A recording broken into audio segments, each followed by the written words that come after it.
șmecherii.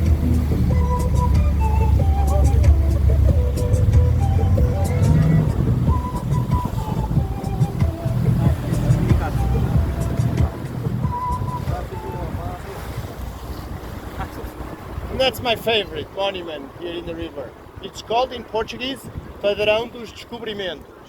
It's a monument to celebrate the Portuguese discoveries around the world. Cred că a costat 10 milioane.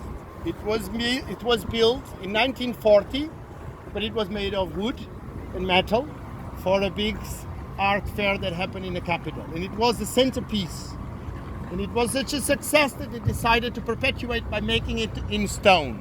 This one, as it is now, it was built in 1960. Okay? What is it?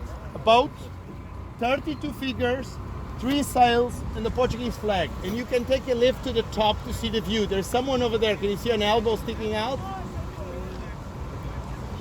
So what does it mean, the discovery? So basically Portugal went sailing around the world to find new places that we didn't even know if they existed. We suspected. The man in front, it's the prince, Henry the Navigator. Yes, Henry.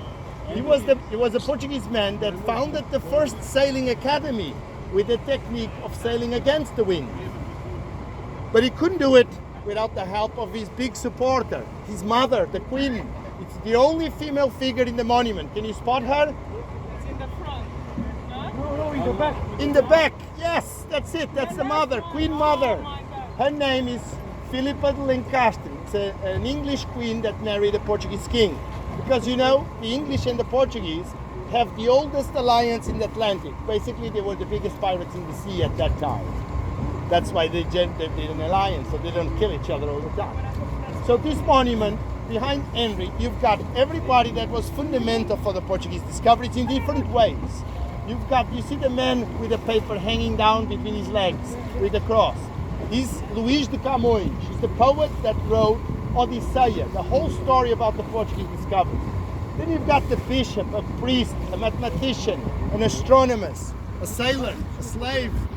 There is a Google photo with the names of each person and why they were so important in different ways for the Portuguese discovery.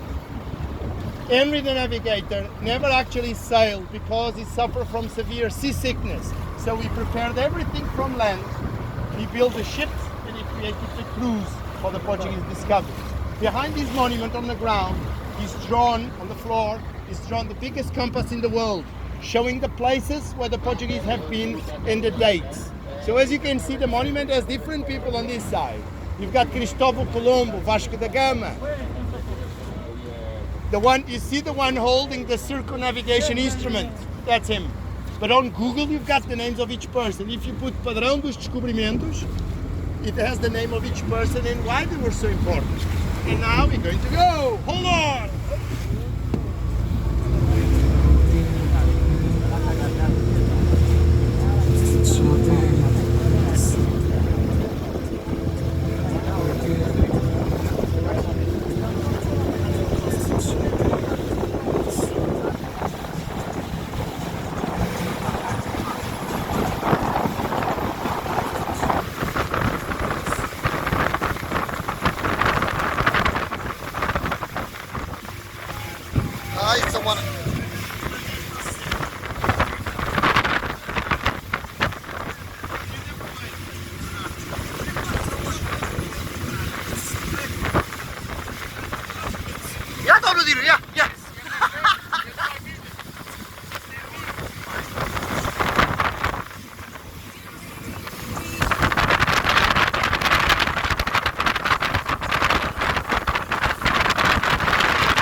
Okay, this is called Belém Tower.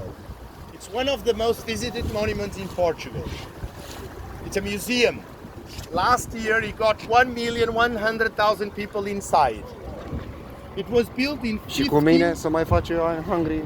It was built in 1519, the 16th century.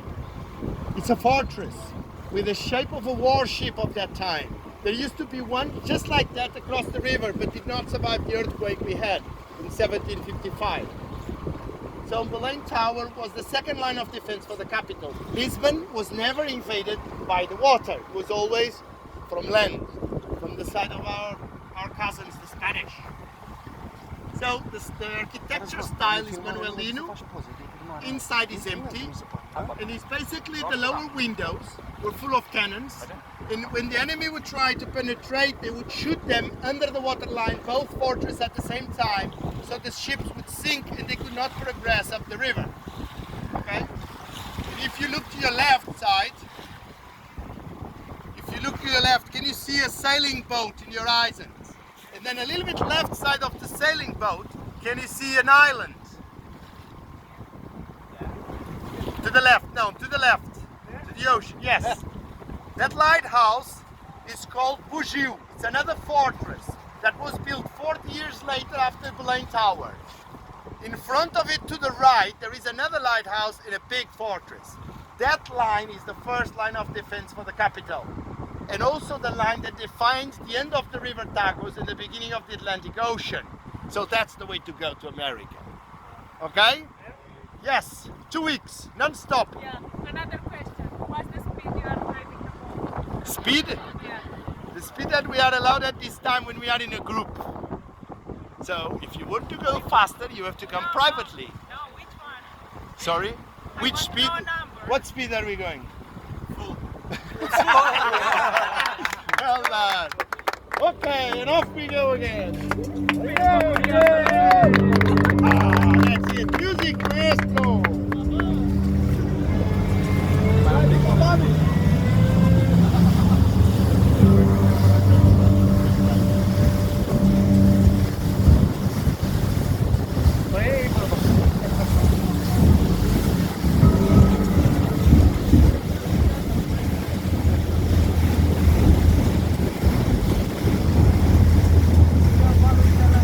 Ah.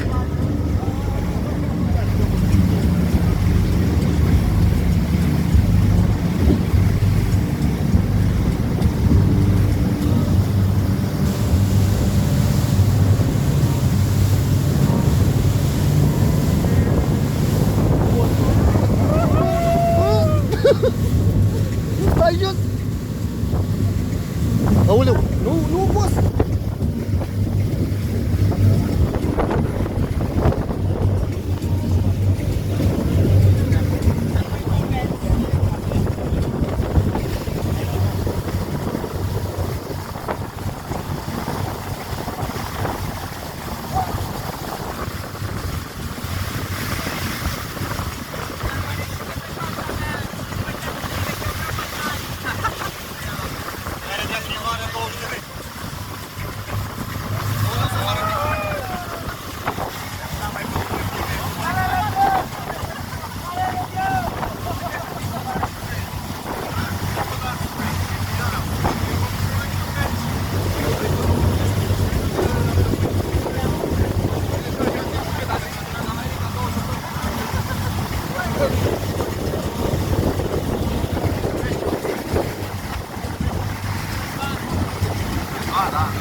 Da, mă, ba să vede ăsta mișto, rău de